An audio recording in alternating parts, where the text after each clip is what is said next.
First off, rest in peace, neighborhood nip. I ain't crip, but I'm on that neighborhood shoot. Building businesses that black owned. If you hustle, better hustle till your pack gone.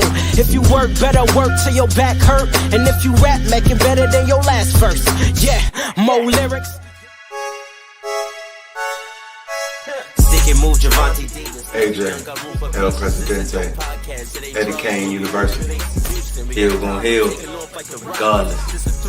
You, B. Cannon, Bethel High School, by way of 3-Man Weave, LLC. Michelle, producer, Faith Over Fear. You can catch this wave from the Marlins to the Mariners. Doing things you can't believe.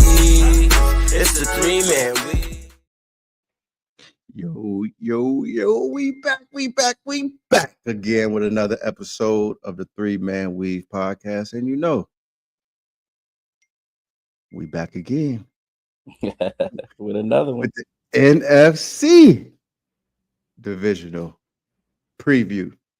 And you know, I think we wanted to do something really special for this one.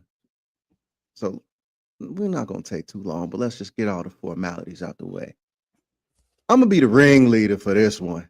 I'm going to be the host for this one. So I'm your host, AJ.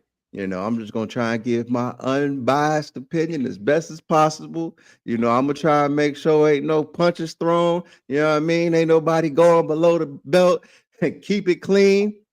I'm firm, but I'm fair. Protect yourself at all times. Who I got with me? Hey, make a Hill, baby. You already know what time I'm on tonight. You already know who it is. It's your boy Hill. Hill gonna hear regardless. Get to it, man. Hey, man. So for all those who have been participating in the 3-Man Weave group on Facebook, you are very familiar with this name. When it comes to baseball free agency, NFL free agency, you know who our indentured servant is. You know who we put to work. It's like, nah, but it's only right to speak up for New York is the man who lets us know New York is a cursed city. Mr. Dane Johnson, come on down. Come on down. What up? What's going on, everybody? Yes, it's me. What's going on, Dane? How you doing, man? I'm chilling, enjoying the Thursday night. You know, last week of preseason, thank God, till the real thing starts. Can't watch fake football. Oh, yeah, man, it's about time. Definitely. Yeah. I just want to be able to have the starters come in and just play. I don't want to have to see I feel like a real degenerate sitting here watching, you know, Jackson Kirkland playing right tackle for the Bengals and like, right. Why am I doing this? Yeah, it's backyard football. Exactly. But to represent the Washington Commanders in today's, you know, NFC East preview, I believe it's only right. I think we bring in the Washington fan extraordinaire. Mother loving Brian Cannon, ladies and gentlemen. Hey, Yes, sir. What up, world? Yeah, what's going on, good sir? Back. Yeah, man, I'm chilling. What's good, fellas? What's good, man? How you been? What's going on? Time. Hey, man. Man, it's only right that we have you on, especially the, you know, NFC East championship game appearance and all. Listen, it's great. It's great timing. I will say I'm on the same page as y'all too with the playoff. I mean, with the preseason. But one thing I do like about it, it is backup football, but backup's important, man. People be hurting in the NFL. Oh yeah, as we've seen, unfortunately tonight, some injuries have happened. Just a little update for y'all that are tuning in live. Pittsburgh Steelers rookie Derek Harmon got carted off. He was in tears, so you know what that means. That doesn't. The season's over. Yeah, I saw it. Still keeping faith that, you know, it may have just been, you know, sprain that just didn't feel right when he went down, and nothing Hopefully. structural or anything like that, and he's able to bounce back because it's preseason. We've seen people, they bring out the cart, and it's just like, all right, CJ Gardner-Johnson. Yeah. Get your good guy. And that's another thing about preseason. Get your good guys off the field, man. People been leaving their good guys in too long in the preseason, man. Yeah. Young guy needs some reps. He was a play important role. I mean, I get it, man. At the end of the day, it's football, bro. It's football. You got to get hurt. Yeah. But did you think he was going to make the team? If you think he's going to make the team, and you know that for sure, put the other players out there that you don't know. It's like those you've seen Hard Knocks. Those fringe players, they get one opportunity the last preseason. But the hard thing about that is trying to weigh your options from, all right, you're a young guy and you're going to be a contributor for us, but you are a young guy who hasn't played professional football yet, and we want you to really be acclimated to the professional game. I get that part of it. Hill, I hope I'm not stealing your point because we talked about this, but the only way to get in football shape, to learn a lot of that football stuff, is to play football. Yeah. And unfortunately, football is a dangerous game. Yeah. I'm still a quote from Bomani. You can't make this a safer cigarette. Like, you can't make a cigarette safer. This is dangerous.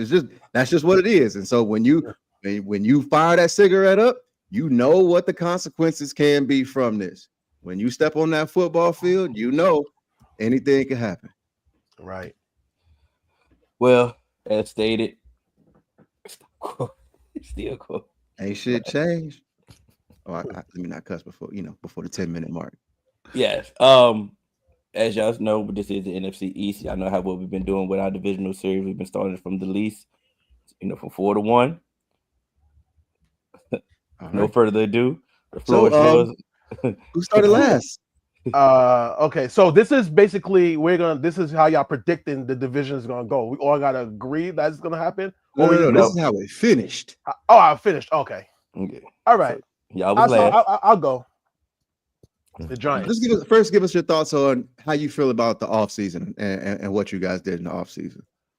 I like what they did in the offseason, especially with the safety position, getting Javon Holland. They needed that, but I still think the corners is gonna. Still think they should have got a corner because I don't trust their corners. But the safety position is gonna be good. Drafting wise, Abdul Carter. I hope he lives up to the hype. I'm not gonna judge him off that preseason when they got pancaked or whatever by the Jets. I could care less because it's not real football. But hopefully that the moves that they made in the offseason, it works. Like, they've been hyping up the defense and say it's going to be really, really good. I got to see that. The Russell Wilson thing on offense, look, he is what he is at this point. I mean, he's an upgrade over Daniel Jones. How long is Russell Wilson going to play? I don't know. I think it all depends, on how the season starts. I think they desperately want to play Jackson Dart. I think if Jackson Dart got drafted higher, and they drafted him instead of drafting Carter, I think Dart would have been starting from day one. Because I think they really want to play him. But since they drafted him later in the first round, they're gonna let him sit a little bit and let Wilson start. But the offseason, I like the moves that they made with the safety position, but corner is still a little shaky. And I guess Russell Wilson is decent enough to get you by the first couple of games. Dart just threw a touchdown in the preseason game. Right? I'm watching it now, actually. I mean, so I have it on my TV too. But so my thing is, I think, even if they wanted to play Jackson Dart early, I actually think this is the perfect setup for him. Yeah. Because the way that schedule starts, there's no rush. Please, if you have a young quarterback, go ahead and let Russell Wilson go out there, take his lumps, see how that offensive line is going to perform, let everything else go, and then you can ease him in after those first 6-7 games that are really tough. But also, it can only truly work out. Like, if Jackson Dart is who you really want to play, you kind of in a win-win situation. Because if Russell Wilson goes out there and starts balling, that means buy time. Like, you can buy time. Right. Daboll might have his job saved. Right.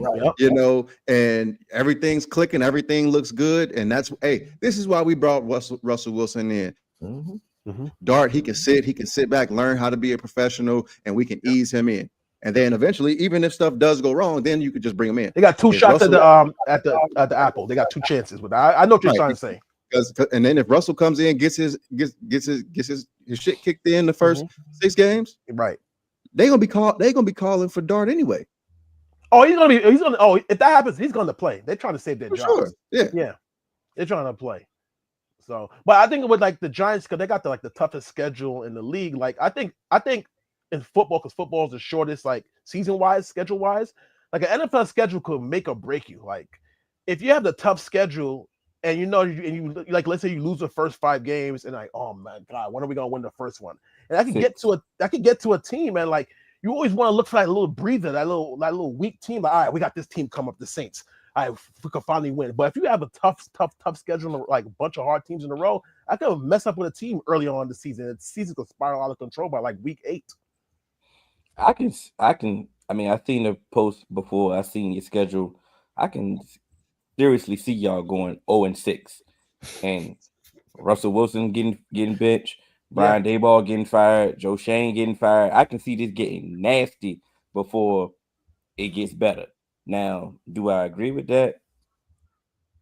I mean, that aspect, yeah, that could happen possibly. Do I agree with firing Brian Daboll and Joe Shane? Me personally, no, because if you allowed them to stay on board and then you allowed them to go get a quarterback, then you need to keep them on board to at least allow him to he need 2 years to at least attempt to see if he can get something out of him. That's just me. That's how I feel about quarterbacks on the house sheet drafting the quarterback. You need to see it go. It's the same way I felt when you were drafting Caleb Williams. Like, hey, let's go ahead and get rid of Eberflus and start fresh, because no need to go in and get things going, and then it crashes and burns, and now you're moving on, and now we gotta learn a new offense. We're behind the 8 ball again. I know what you're saying. The Giants did this halfway. If they weren't to just draft Dart, they should have got rid of Dable and Shane last season. That's why they're cursed. They do things halfway, everything they do halfway. So I know what y'all saying though. But overall, other than that, though, the offseason, I did enjoy the offseason. I mean, I do like getting Russell Wilson and Jameis to try to settle the room and let you draft freely, allow you to go get a Duke Carter early first, and then allow you to go double back and use some capital to go get Jackson Dart. I did like the Darius Alexander draft pick as well to go alongside everybody else on the defensive line, of course, with Dexter Lawrence. I'm not a Cam Scatterboo fan, but I mean, hey, in a tandem, I like him. That's fine. I was worried about his durability. It looks like he's a guy who gets hurt a lot. Because it's his running style. I mean, he definitely got a bruiser style. But I mean, at the end of the day, you pay him with what Tracy was doing last year. He could be durable, and they could be a good 1-2 punch. So I'm not really necessarily mad. Just because I'm not a fan doesn't mean I don't think it could work. It ain't like they jumped high. It ain't like they took him.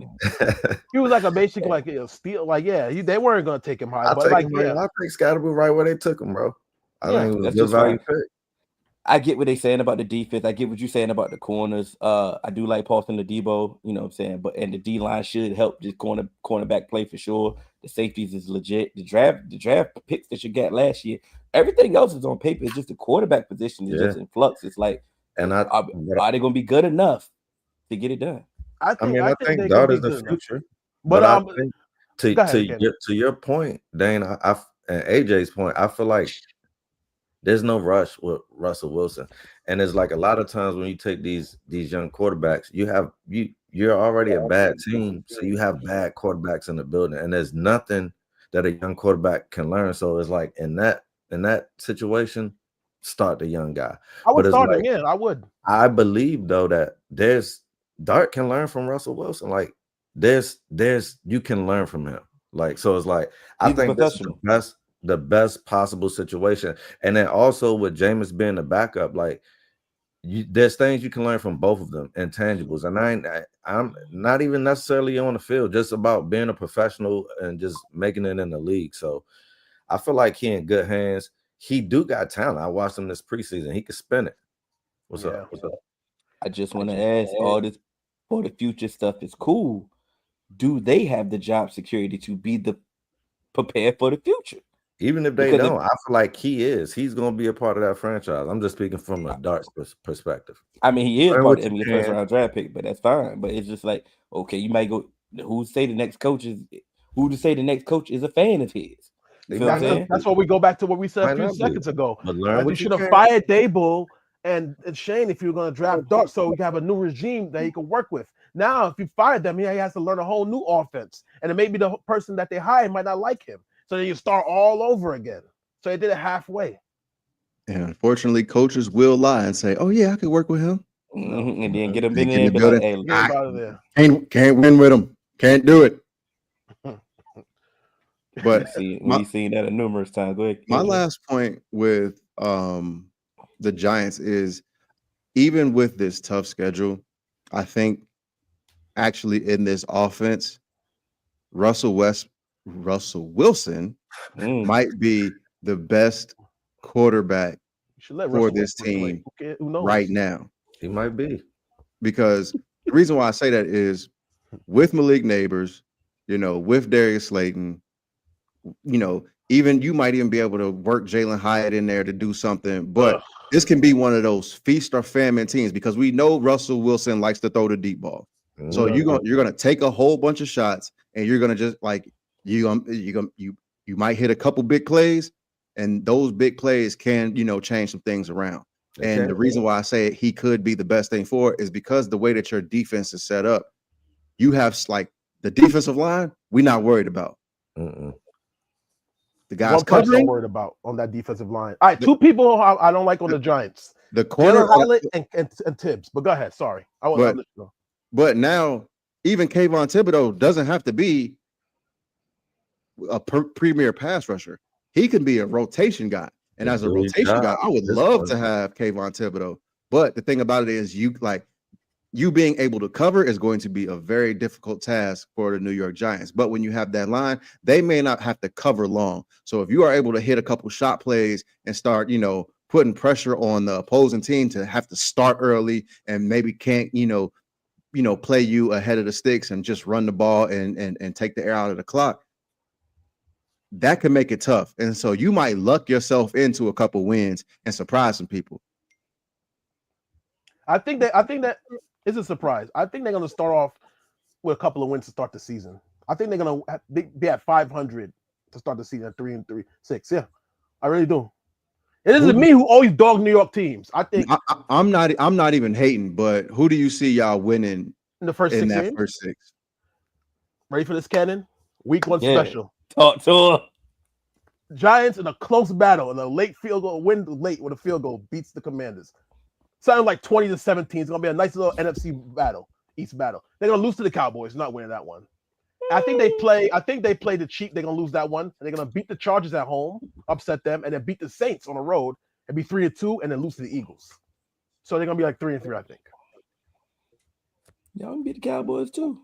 Nah, they're not beating the Cowboys. We never beat the Cowboys. I mean, that is true. No matter how much flux the Cowboys in, we've never beat the Cowboys. Everyone make fun of the Bengals and say that we're gonna have to win games 50-48.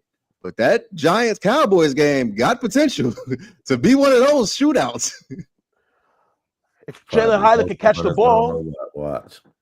Two people in the Giants line can get on my damn nerves: Jalen Hyatt and Kayvon Thibodeau. You said Tibbs could be a rotational guy. I don't know if he could do that. Can he even play? Like they hyped this guy up to be a premier. All right, we gonna skip past Dane Hate. We know how that goes. We can skip past that. I was just about to ask him, and then he said, "Do we know he can play?" I'm all right. Hold on. I know he can't stop the run. And another thing I worry about the Giants, they can't stop the run. That's true. But y'all, so how they gonna beat the Commanders week 1? I think they're gonna beat the Commanders just on the same way they beat the Titans a couple of years ago. Week 1, they surprised them. But I think it's gonna be like a nice little battle. Kayvon Thibodeau, I'll give him this. For whatever reason, his best games are against the Commanders. I don't know what it is. He just loves playing the Commanders. That's when he shows down, balls out, and then the rest of the games he disappears. But I think it's going to be like a 2017, a nice little NFC, East rivalry battle type game. All right, well, let's move. I forgot. You going to it? Yeah. It's all right. We did pretty good with that one. Yeah, we did. You going to it? You going to that game? Who, me? Yeah. Oh, no, I think it's in Washington. It's not home. It's a road game. Nah. I mean, Pull up. I did that a couple. Go places. Kirk Cousins. New York ain't far. Act like you confined to a spot. Yeah, but I don't really like going to Sunday. I prefer watching at home. I agree 100%. I'll go to like the night game, like a Thursday night game. But if it's like the Sunday afternoon games, I like to stay home. All the games are slate. You want to be at Yeah, home. right. You be honest with us, bro. You scared? No, I've been to You DC. outside? All right, you know what? Your boy Kirk Cousins, when he threw that interception at the end of the game, I was at that game. That's your boy, Kirk. That's your Now is my boy. Okay. Oh man, behind the scenes love is crazy, man. Next up, y'all know who it is. How about them Cowboys? And I'm definitely setting the time on this one because I ain't man. So everybody. Yep. ISO, clear out. Mhm. Clear out. Hey Hill, bro, just before we get into kind of the schedule and everything, give us a quick breakdown of the Cowboys offseason. The offseason was actually a good offseason. I'm not even going to cap on you. They had a plan, and what did I always say? I just want people to have a plan and let me see the plan, and then I can evaluate from there. They took a target on former first round draft pick bust, and maybe they need to change the scenery, and we're gonna try to do some things like that. No problem with that. They took a lot of that. They went and got Peyton Turner, Kenneth Murray, Kyrie Elam, things like that, players like that. When got Javonte Williams, Miles Sanders, former reclamation projects, and bring them in your system, and you think you could do something with them. Hey, I'm not mad at them. Did you targeted these players?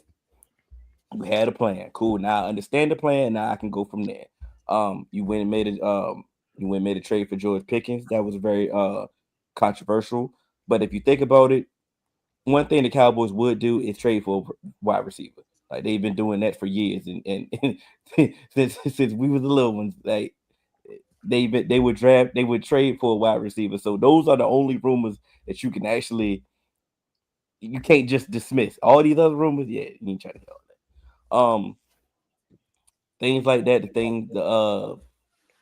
Other than that, like they should have had the Micah deal done. The Micah deal should have been done. It seemed like it's going to be quite honest, it seemed like it's about to get worse.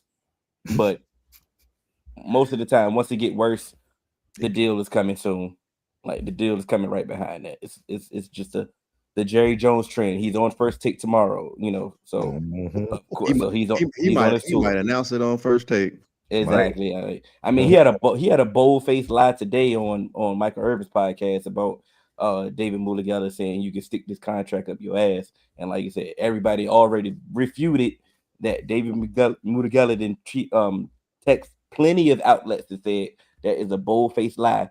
And of course, nobody's going to hear that part. It's just going to continue to dispute that Jerry Jones said that they had a deal, and David Mulligala just said, stick it up your ass. Gotta spin it, man. It's a soap opera, baby. Come on, man. Hey, you seen the documentary? Yeah. So of course, it's just like that. And it's just the fact that I'm just at a reason why I'm laid back right now, because I don't want to yell. You know what I'm saying? That was a little method to my madness. I'm like, let me lay back. And also, shameless plug. We do have Dallas Duo tomorrow after the preseason game, so maybe we might get a yelling session in there. But I'm trying to be reserved. At the end of the day, this team they just didn't do enough. At the end of the day, the offseason was cool. Things was cool. They went about it a better way than the year before. But at the end of the day, for it to be a real contending team, they did not do enough. How much can one team do in one offseason, realistically? They could do plenty. They could have did plenty more. They could have definitely got another cornerback. They could have specifically targeted a one-tech defensive tackle. And in none of these instances did I say spend big money. And not one time. Did they not? I mean, just because sometimes. No, they purposely didn't. They purposely didn't. If the Cowboys had an actual GM, I think they would have won a Super Bowl by now. I mean, they you think they could have done that under their current GM has won Multiple Super Bowls. He did. You're right about 3 that. of But them. I mean, like, like all like the teams that Dallas and the Cowboys had like in recent years, like, there's no reason why they shouldn't have made at least to the NFC Championship game by now. Like, they had talented teams. I think they had like actual GM. I think they would have done that. I mean, in the years they had super talented teams, is like injury. It's unfortunate. Like that too, yeah. It take a lot more than just a good GM to make this thing work, man. It's a lot of pieces go involved to putting a championship team together or a dynasty even more. You know what I'm saying? So it's a lot of pieces, bro. Gotta have a lot of luck on your side. But I'm glad you said that. But that's the problem that I have with this whole team. If they could have just stuck with football, if football was the focus, if football was the priority, then you could do some things. But it's not. Like you said, instead, if other teams, it's like say, if teams now they're making moves before cut down time, they know these dudes are going to get cut. They're making trades, they're making acquisitions, they're trying to get ahead of some of these things because everybody's not going to clear waivers and everybody's not going to make it to you. Everybody's not going to just be enamored of, oh, the Dallas Cowboys called me, I am coming to the Cowboys. That's just not happening. They mean active GM is going to do active work, and they're not doing it. Like you said, you have your GM actually on a media tour promoting the Netflix documentary instead of making moves. Because he the president. And he be on vacation. You said what? Prime example. The whole Cowboys fan base is just tired of Jalen Tolbert, and he's one of our best assets that we could possibly trade because he did have a good statistical season last year. Denver just traded Devon Vele for a 4th round pick. He never had a Jalen Tolbert season. Ain't that what y'all like? Did y'all get Pickens for a 4th? We got it for a 3rd, but we got Mingo for a 4th. I was just about to bring up Mingo. About to bring him up. He was actually having a good camp, so yeah. I want to diss on him, but like I said, he maybe like I said once again, change of scenery, maybe, but he was having a good camp. But all I'm saying, I bring up the Denver point is. They gave up a 4th for somebody that ain't nowhere near accomplished what Jalen Tolbert did. They also traded a defensive tackle, which we need. If we had a real GM, we could have did those moves. Exactly. Yeah.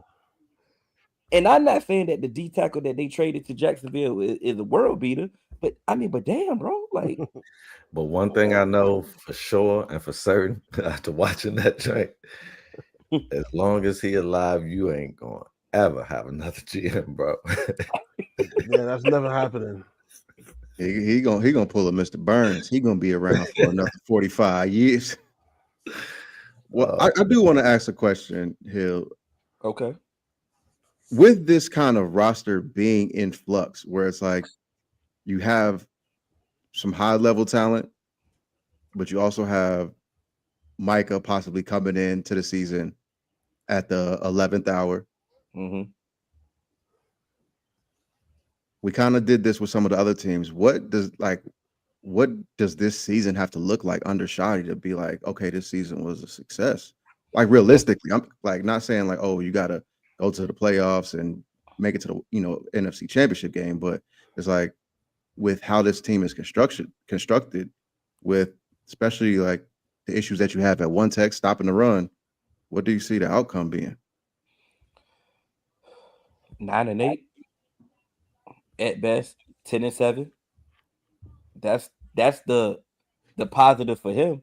But at the same time, he doesn't get the luxury of being a first-time head coach and going through the ebbs and flows of the season. He doesn't get that luxury of, having to go through the growing pains or this your first time being a head coach and the actual play calling. He doesn't get that luxury that other people will get. He got to come in and get it rocking because of some reason we always held to a standard that we just go to the Super Bowl. We just got the Super Bowl standard that we ain't been there in 30 years. But hey, the NFC Championship game at least you haven't been to, so I don't know what standard. Ain't got that either. But at the end of the day, people still hold us to that same standard, and so to say. So, like you said, he got to hit the ground running. He can't go through no 0-3. He can't start off 0-3. Oh, that's not happening because they're gonna beat the Giants in week 2. So you're not worried. I mean, you say that, but we also have a questionable offensive line. It always happens, and anything can happen. Even a good team But can just lose a game. So, I do like him though. I do like it, coach. I think he's the real deal, or going to be the real deal. I For think some reason. I like him too, but I think it's too much to overcome. Right. Like at the end of the day, why do I have to deal with a major why do I have to deal with this holdout, which one of the easiest contracts that you could have made is the Micah deal? Why do I have to deal with a holdout? And it's already my first time taking over as a head coach. Why do I have to deal with you having a whole red carpet about a documentary? Why do I have to deal with you going on First Take tomorrow? Why do I have to deal with you having these interviews? Why do I have to deal with all that? And this is my first time on the job. he signed up Because it's a sideshow, it's a circus. That's what it is. So that's what comes with it, though. It's So a it's like, circus. But why couldn't you give me a roster good enough to overcome that? And he's gonna be just like Mike McCarthy. He's gonna be a punching bag. I mean, because technically, Everybody you is and AJ explained it to me, and I didn't realize it until the documentary, bro. Listen, man. When Jerry Jones bought the Cowboys, bro, he was in debt still. Mm-hmm. And even after all the way up until 4 years later when they won the Super Bowl, he still was in debt until the next season when he started doing the other stuff. The Emmett holdout was one of the first things that like put them like into the media cycle and all the other stuff for like 61 straight days. And he was like, I gotta keep us. And he realized, and he finally made a profit. So it's like, yes, the Super Bowl was great. And I'll get that if I can get that. But more importantly, it's turning this daggone profit, man. Because my dad told me I got to make this look as big as it possibly is, even if it ain't, man. And that's what he stayed true to. So I kind of respect that. That's cool. But to a fan point, I that's not the best thing. And it's just unfortunate. I always say this all the time, like it's on Dallas Duo. Famous plug. We build tomorrow. The way they build the team and go about their business is not bad. It's not wrong. It's just flawed and need to be updated. It does. That's all I'm saying, bro. Like when you ask me what more could they possibly have done this offseason, the DTs that we was looking for were dirt cheap, bro. We was looking for dirt cheap.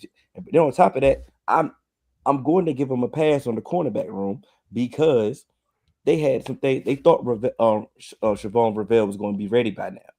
They thought Diggs was going to be ready by now. So, of course, you got to let these young dudes that we got in here, let them grow, let them go through the growing pain. And if they're not ready, I mean, then when they get ready, they should be quality depth. They need the reps.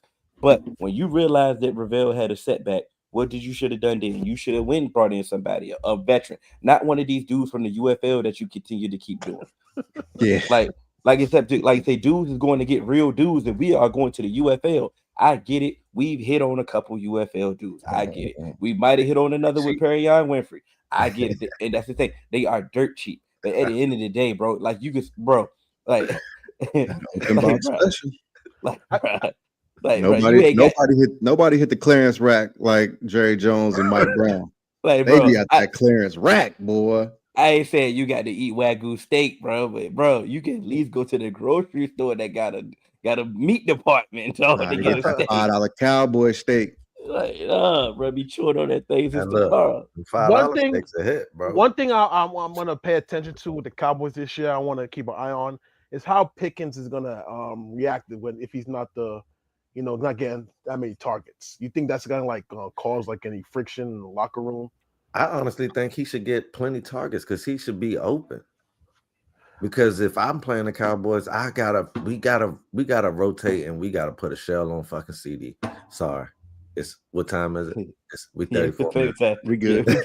You get yours off now. Go ahead. But and here's my thing: when people talk about, I don't know if such and such is going to be able to get the amount of targets.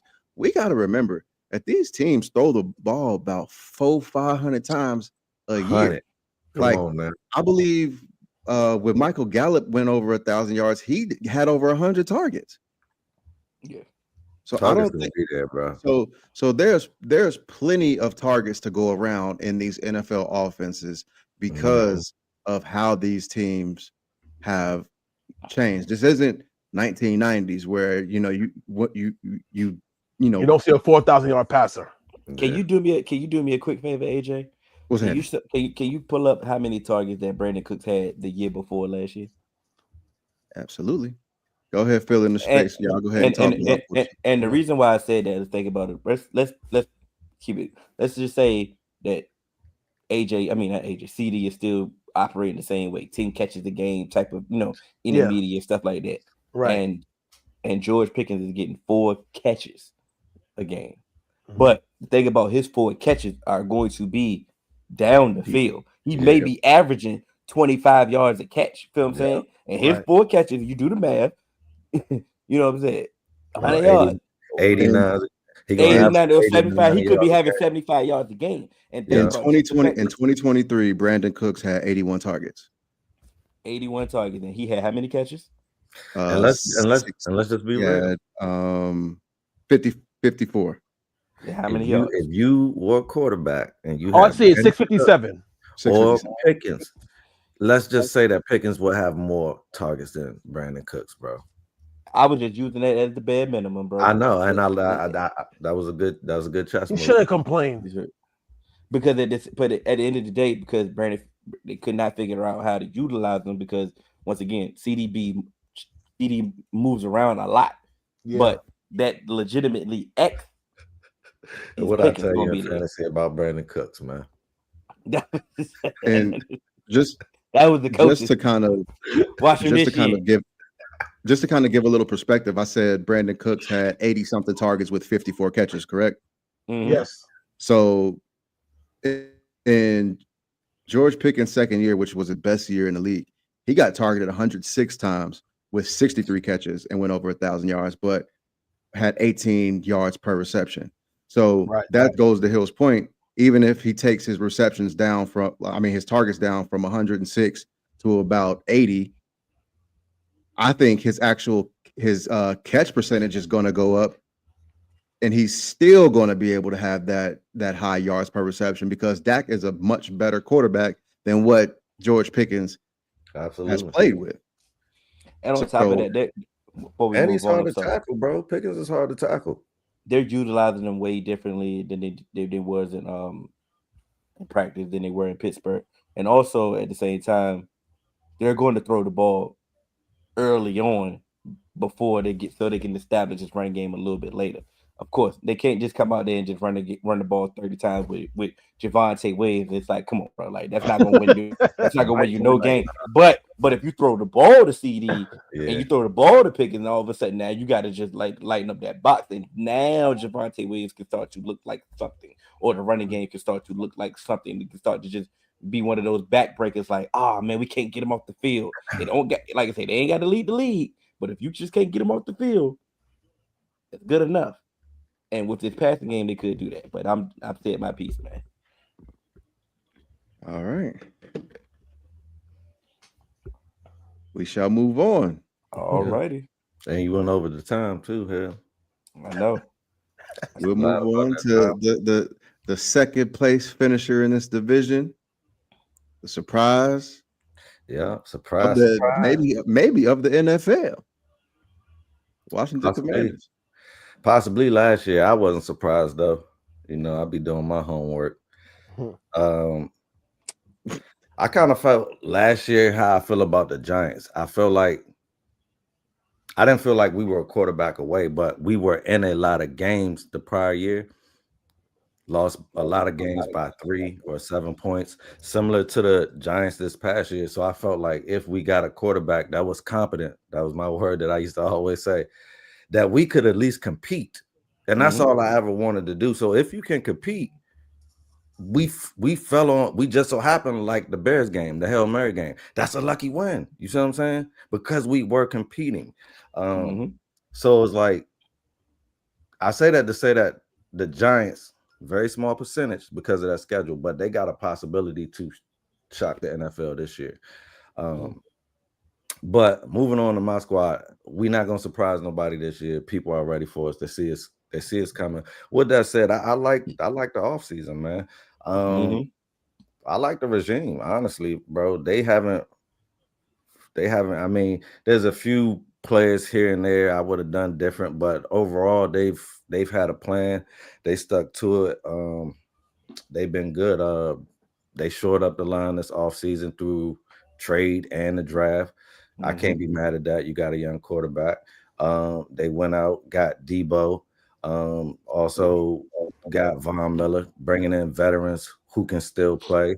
Didn't have a lot of draft picks, but I felt like got quality with the picks that we had. I like Trey Amos for sure. I do like Trey Amos. He was my favorite pick. They're saying that Josh Connolly is like he looking apart. So he looking like that. Yeah, I mean, and Yeah. Jalen Lane has also, got him from Virginia Tech, who he was a all-around player at Virginia Tech, like slot, could go on the outside and special teams. But we're gonna start him on special teams and ease him in. So he making big plays in camp. So I like him.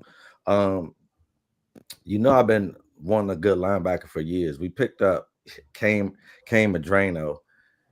And they say he's been standing out in camp. I haven't really been able to see him stand out in the preseason, though, from the two games that I've seen. So it's like I can't really speak on him. I got high hopes for him. I see the writers writing good things about him. I can't really give y'all no definitive answer on what I think he'll do. But Trey Amos do got a he got a slight hammy injury. So that is a setback. And the biggest story of our offseason, of course, is the number one player on our team for the last 6 years is Terry McLaurin. He been a present holdout, which is weird. He's like the nicest. He's like the nicest guy, but it's like the nicest holdout of all time. But it's like either way, he still ain't playing or practicing.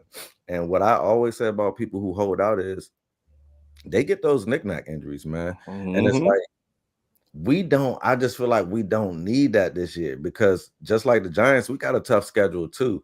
Really the whole NFC East kind of got tough schedules for real. That's a fact. And of course we got to play each other. So that's 6 games right there. That's automatically tough. Every division, I don't know about every division, but most divisions don't have like, regardless of where the NFC East person's schedule is, they're gonna make that game tough for you. So it don't matter. So that's 6 tough games already, and then we're really playing, a tough schedule this year. So, but I like our chances. I do think the division all around is strong. I think it's possibly could have 3 playoff teams in it. I feel like Hill kind of sold his team short.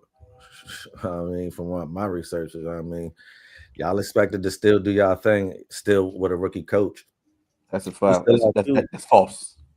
But of course, the standard are the Eagles. But what I will say is, history is on all 3 of the teams present here today because the NFC East does not repeat champions. So it's like somebody present today should be the NFC champion.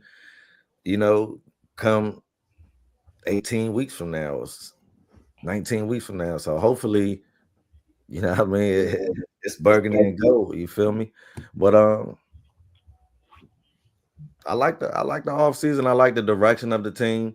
I was happy that Cliff came back. So it's like I can't really ask for much more as a fan. I just really feel like, to y'all point, I feel like Cliff is talented enough that he's going to get another shot eventually, and eventually he's going to leave. And Jaden gonna have to learn another offense. But it's like I don't think that can be an excuse anymore. We live in an information age, bro. They can get you the playbook right away, bro. It's all about how you process information. If you a person that's cerebral and study and do it, I feel like you can overcome because when I play Little League, I had a different coordinator every year, bro. Still you know what I'm saying? Even then when I was in high school, I played JV 2 years and varsity 2 years. I had 2 years, one offensive coordinator, 2 years another. So it's like every year you had to know it.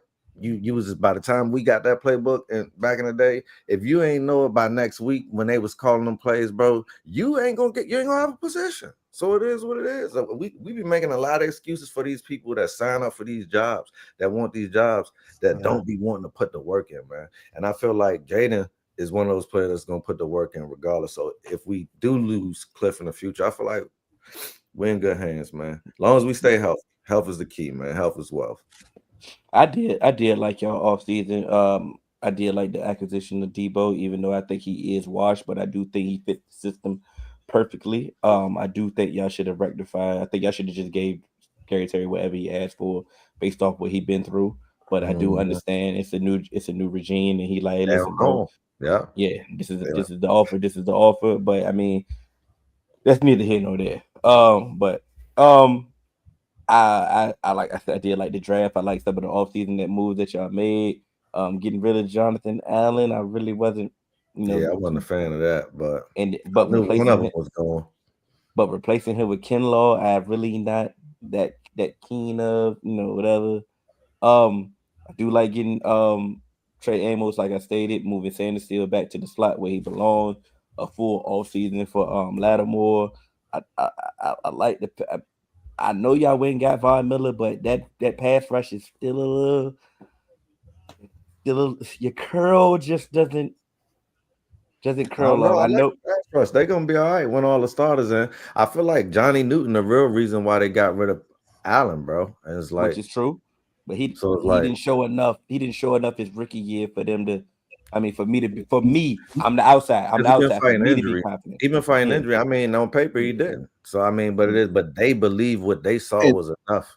the thing with me about getting rid of Jonathan Allen for Johnny Newton, it's not like those guys on the interior are like offensive linemen and they're gonna play 100% of the snaps. Yeah, they You want they you in and out. you want that rotation. Nah, So you to do. me, getting rid of Jonathan Allen is almost the reverse of what we try and say. It's like, yo, you've lowered the floor of that room because now that rotation isn't as strong as it once was.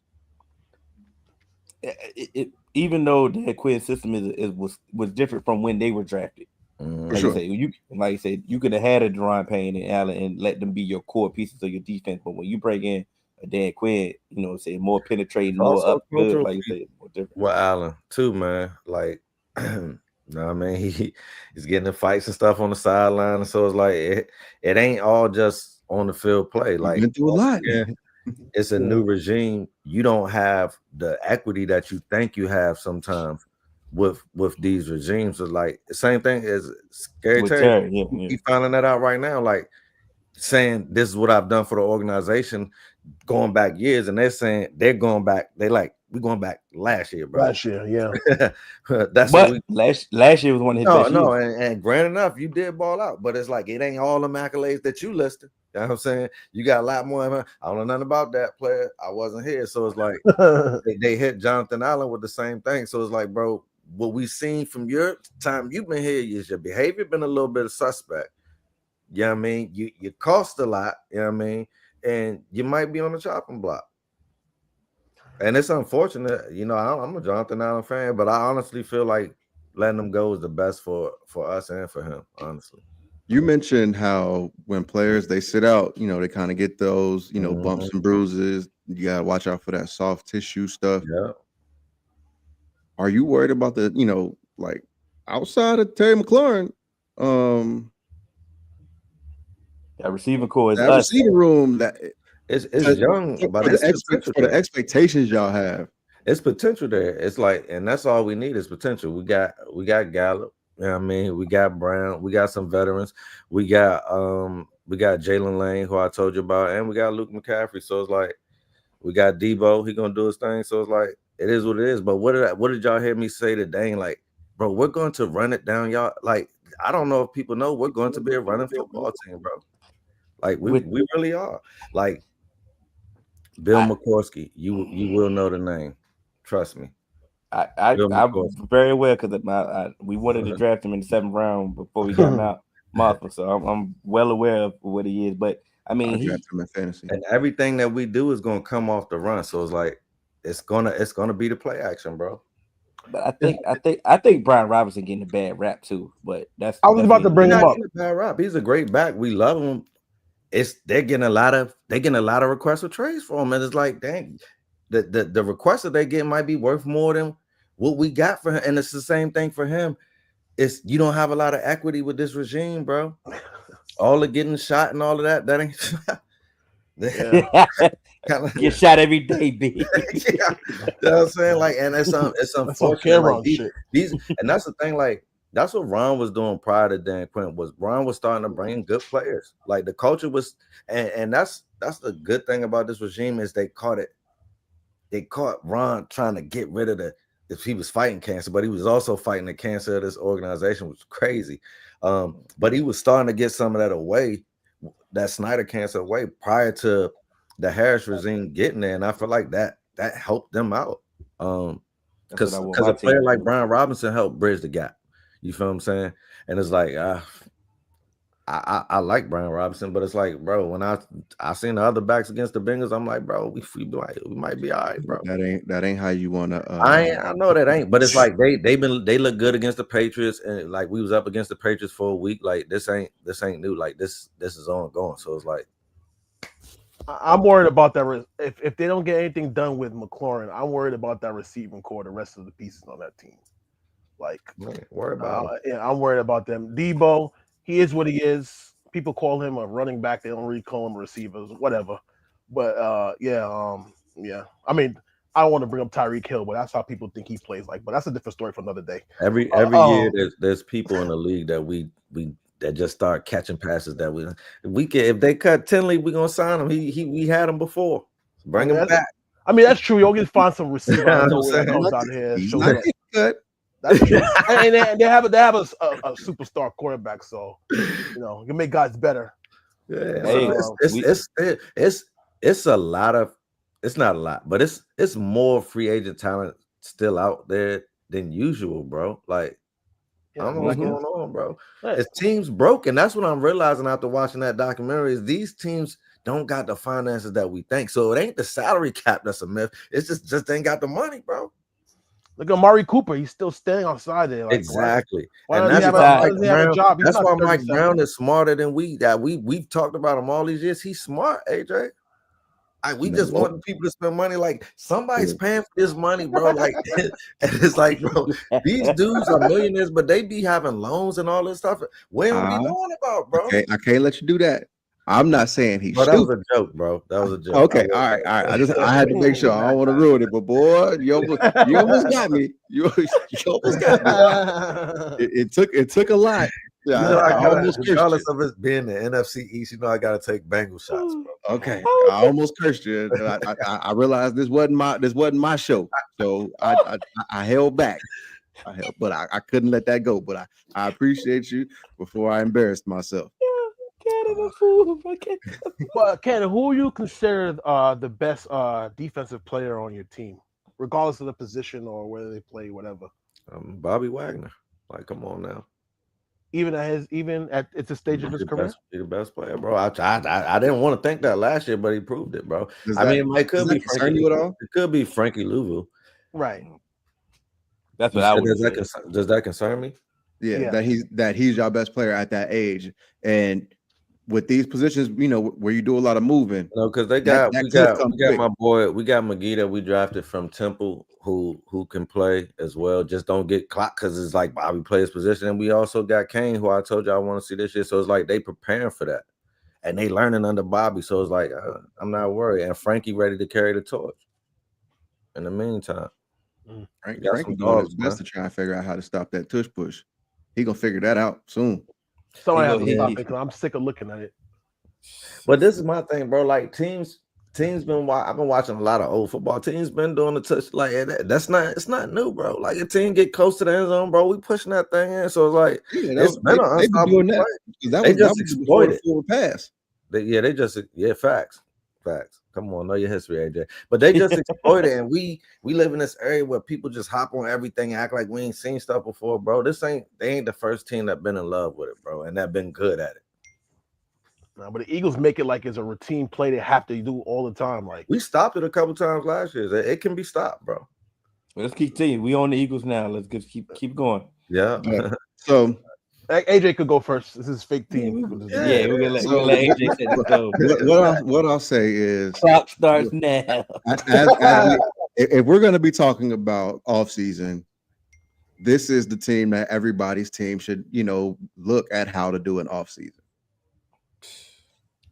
You heard Joe Burrow say, "Hey, the Eagles can do it. They pay everybody." So this is, to me, this is the template of how Yeah. you want to, Big you know, loan. build your team and really show that you care and you have an owner that's willing to spend money and a GM that's willing to get creative and willing to identify needs and say, "Hey, let's go. Hey, we have a void here. Let's go do it." Because Cannon, you talk about these dudes are, you know, like these owners are billionaires. When it comes to their business, a good businessman is going to be, "Hey, where do we have a void and where can our business be more productive? Where can we increase on the margins? Where can we get better? How can we improve?" And this is the team that does it regardless. Mm-hmm. You see, Yep. they're looking around and like, we could use some secondary help. Keely Ringo just got cooked by Jamar Chase. Yeah, it's Jamar Chase, but what can we do to kind of make things happen just in case, to kind of build ourselves? You go get Jacorian Bennett. Nobody even knew Jacorian Bennett was on a trade block. Yeah. But it's almost like Howie's just like, yo, somebody gonna answer this phone. Yeah. Let's see. Same thing with John Mechie. It's like, we could use a little bit of wide receiver depth behind Devontae. Devontae and AJ. Let's go get John Mechie. It don't look like there's some room in that room for him anymore. And so you can't get mad at it. And the things, and I don't even know if I can say I love their draft, because it's like, it's almost like what you think, like, okay, yeah, that makes sense. As you go through, like, yeah, that's a good player. I think how we kind of does stuff a lot, like a lot of people just think, like, they don't overthink it. Like, yeah, this dude's high on our big board. Yeah. He comes from a good program. Yeah. He has the production. He has the athleticism. People outsmarting themselves. Like, right. And it's almost like you get guys that almost fit. Like, you go and get, you know, N'Kobe Dean and Nolan Smith, you know, years prior. N'Kobe Dean's coming off an injury. He was like, all right, cool, we'll get a Jihad Campbell just in case. You got Nolan Smith, somebody that almost kind of reminds you of Nolan Smith before Nolan Smith, Azeez Ojulari. So you kind of like, yes, like you kind of replace these players. Like, you lose Milton Williams, you lose Josh Sweat. What's like, okay, Darius Slay, but you bring people in to kind of to supplement that, whether it's through the draft or whether it's through free agency. And not just that, you, just the same way you said, Hill, you know, take some shots on former, you know, high draft pedigree guys and see if they'll hit. Like, you brought in a Joshua Uche. Yeah. And who knows, like, he might mess around and hit. I like, you know, them bringing in just kind of a little bit of depth on the offensive line. Like, I think this, as quiet as kept, that might be where their biggest needs come from, because of, you know, you got lucky with getting the whole season of Mekhi Becton, and now you're already coming in and Landon Dickerson's hurt, but you feel like Tyler Steen can just jump right in and be what Mekhi Becton was. So we have to see what that is. But going to get a Matt Pryor and a Kendall Lamb, yeah, I'm not saying that those are some like dudes that are going to come in and be Pro Bowl, All-Pro players, but they're established NFL veterans who have done some stuff. So it's like, at least you doing it.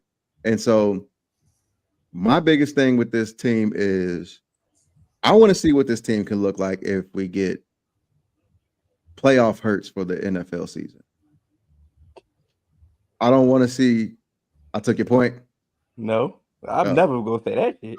I want to see. I want to see what it looks like if you're able to get. Why would hell want that? Quote unquote playoff, you know, Jalen Hurts for a whole season. I don't want to have to, you know, get to week 11. It's like, where can this team get better? The pass game. I feel like the way their offense is built, that we're not gonna see playoff hurts. But the reason, but what leads me to that is, if this offensive line isn't what it was last year, this running game could take a step back. I hope. There's a 99% chance that you don't get 2,000 yards out of Saquon Barkley again. So, and history says in the NFC East you probably won't. Like, come on, you cooking. Whatever the Eagles touch, it works. So you could question the Well, offensive no, line. I won't say whatever the Eagles touch works, but they get so many lottery tickets. When something doesn't work, Yeah, we forget about it. yeah. And some of these moves that Howie's able to pull off, I'm thinking like, why? Like, why? Like the other GM It's like when got to Danny take Ainge some called you. responsibility, bro. Some of these other GMs got to take responsibility. Like it's like you letting Howie come over and just strip you, bro. Right. Like come on, man. It's like you be saying, here, thank you. And I just don't get it. It's like they just want them to be successful these last 5 years, bro. Howie's always thinking 2 steps ahead of the game. He's always thinking ahead, like he's far away from everybody else. See, I remember when he wasn't. I don't necessarily. I can't say Howie is thinking 2 steps ahead. It's just to me, it's the other people is moving dumb. To me, it's just competence. Like Howie does what a lot of what we would want our teams to do. Like even Cannon, since you back, Howie run his team like he playing Madden. Yes, and that's why you think that's I've always said that, bro. Howie runs his team like he playing Madden. Like Howie runs his team like, oh shit, my guard is a 74, but it's a 80 out there on free agency. Shit, why not sign him? That? And this is my thing though. There are a lot of Howie clearly has the green light to do whatever he wants. Do whatever he wants, right? But there's a lot of teams, and I'm just bringing up Mike Brown, that people don't have that. Like the owner got an okay on this, right? And when that happens, your team is not going to be able to operate like Madden, bro, because it's like it ain't Howie's money, so Howie don't give a damn. This how he's getting back. That's why he paying. Because on Madden, I pay. Everybody gets paid, bro. He been demoted before. Boy, damn, you took my point. Oh, Howie? Yeah, he been demoted before. Damn near fired. Yeah. So he like, I ain't going back. Getting demoted for Chip Kelly. He's like, you fucked up. Now it's my turn. Believe in me. Let me show you. But believe Jeffrey Lurie still kept him around. Sometimes you got, you know what I mean? You need a little reality check. But now he like, hey, ain't nobody else coming back around. Is what he's saying. And our facts. But imagine if Jeffrey Lurie would have got rid of him, he would have went somewhere else and built another dynasty. That's why you just gotta develop people sometimes. Yeah. He stuck with him when he wasn't so great, bro. And now he's developed into this. It's like some other people need to get. Nah, I'm not saying like leave Jerry as GM, but sometimes when you get a young GM and he don't hit right away, it's gonna take time sometimes. Just like every other thing else. Ain't nobody just coming out, just got the answer to everything, bro. And it's gonna take some health and some luck.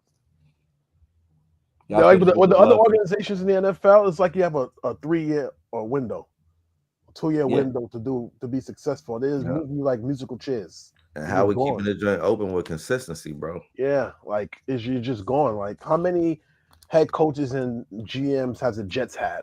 Or something like that. Like they just rotate guys. They're just dumb. They just be doing. Now they curse. I don't know about New York being cursed, but the Jets are cursed. I just took the Jets. I could use another NFL team, but get the point. Like they just. But they just reach and do what the media act. So that's never good. Not necessarily. Yeah, they're gonna be awful. I know this is the NFC East, but they're gonna be terrible, the Jets. But yeah, again. What you say here? Joe Douglas built that team, and they had people thinking that they was a quarterback away, bro. Like, and that mean they had a that mean they had a roster, bro. That mean they had a good roster. So they did have a decent roster, but they was not just couldn't figure out. When you say that, I agree with it. There's no such thing as a quarterback away. It doesn't exist. It's not. I mean, we did. Matthew, the Rams were a quarterback away, bro. They got Von Miller. I'm about to say they got Von Miller. Yeah. They did it. Jalen Ramsey. They got Ramsey and Odell. Yeah, and a good Odell. So exactly, and a good Odell. Odell was good. People like to hate on Odell, but he was good in that playoff run. He was the second best receiver. Who was throwing it to Odell? The quarterback that was. But they added other pieces though. The only one that people say pieces get added every year. Every team adds pieces every year. And my point exactly is no such thing as a quarterback way. You always gotta get something else. But if Stafford was not brought back, they probably wouldn't have got it, bro. We'll never know, bro. It favors him. History favors him, bro, for that. Like even when people try to bring up Brady when they won a Super Bowl, or a quarterback away, he brought Gronk with him. Antonio Brown. Antonio Brown. He brought somebody he knew with him.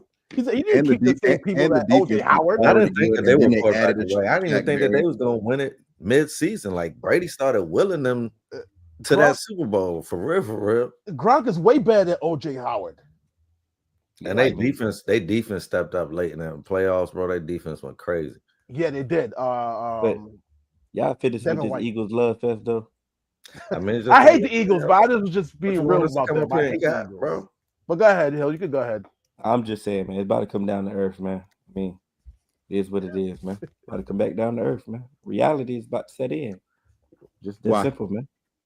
What's Because a lot of the things that they had last year happened last year. With, like I said, they had a good injury luck. You mean to tell me that this physical team? I understand they had it last year, Ken. I'm talking about this year. Now this year is a different time. There's a different time. I'm not wishing injury on nobody, so don't take it wrong. But I'm just saying that the injury luck that they had to sustain the whole season is no. So you mean to tell me once again, team that just could just play just mediocre on offense the entire time, and then all of a sudden they were gonna hit a switch in the Super Bowl, and it was differently. Like no, it was a reason why AJ Brown was on the sideline reading books. The reason why he came in the interview was like, hey, look, this offense needs to be better. It's a reason why people were questioning this offense the entire time because they was not playing good on offense. Yeah, Saquon was running like Madden, like he's crazy, like a crazy player. But also he been injured every year before that. So you mean to tell me the only year that he wasn't injured, you know what I'm saying? So this injury luck is just supposed to be just good, huh? Like I said, so he had the most carries he's ever had in life, but the offensive line was just so good that it was just different. Like you mean to tell me that the regression to the mean is not about to happen? You know why it happened though, right? You know why Saquon got better training staff and stuff. You know why he went and got 2,000 yards and he magically didn't get hurt. City. New York is a cursed city, bro. I want somebody to say, but go ahead, you can continue. Y'all deserve that the way y'all did them, though. The way y'all treated them, though. And I agree with you. When people say, "Oh, you're running back," it doesn't matter. It doesn't matter. He was the offense. That's just karma, or like Cannon like say the universe. Karma. The universe, right? Like he just went to the Eagles and won the first. That's karma.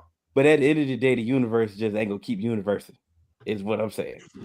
So it come back down to reality. Now, am I about to say it come down like they about to just miss the playoff? No, I'm not about to say that it's about to be trash, but they about to just be this juggernaut and just walk through the NFC, and the NFC just run through them. I agree with that. They're not gonna win the NFC. Super Bowl hangover is a real thing. It's my turn. It's my turn. And like you said, and the Super Bowl hangover for the losers. So, but Chiefs is the Chiefs and whatever. But being the hunted is a real thing as well. We still And it's like you say, being the hunted is very different. Like you say, I get it. Howie been doing all this. Like you say, Howie ain't doing that different than he did last year. They just worked.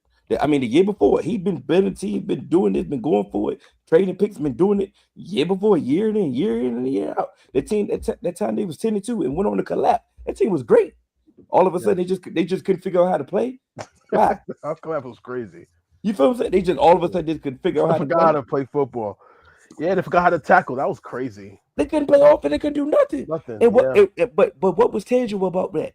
Nothing. But Bradbury was awful. Bradbury was awful. Okay, Dory Jackson about to be good over there.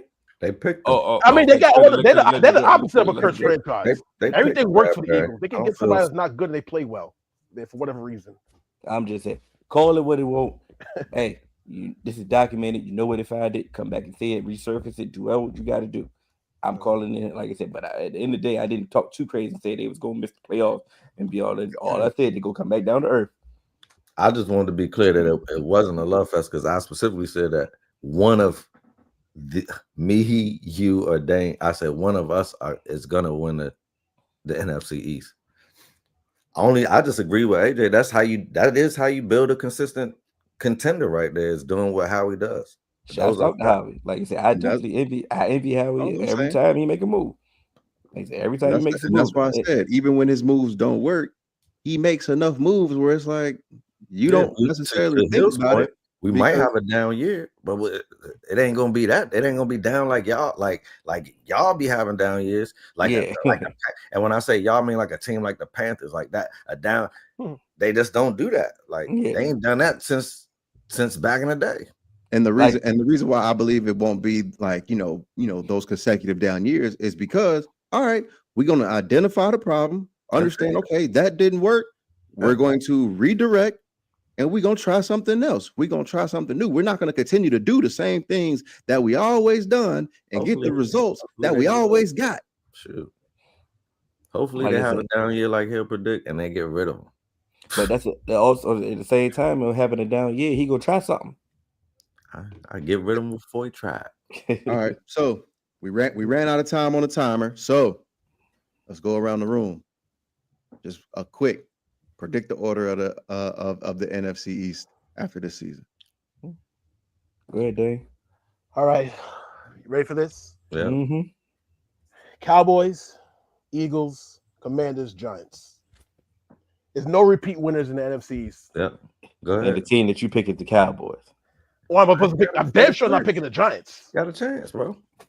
All right, bro. You should have picked the Commanders. Giants, but you should have just picked the Giants, bro. Like, come on, I just can't do it. Go ahead, Hill. It's gonna be the same order as last year. It's gonna be the last place gonna be the Giants, third place gonna be the Cowboys, second place gonna be the Commanders, first place gonna be the Eagles. Ain't happening.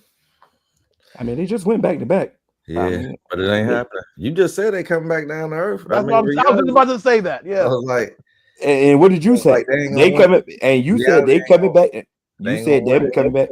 Them coming back down to earth is still better than regular They can't teams. be history. When they start being history, then They I already did that. Oh, just about to say that.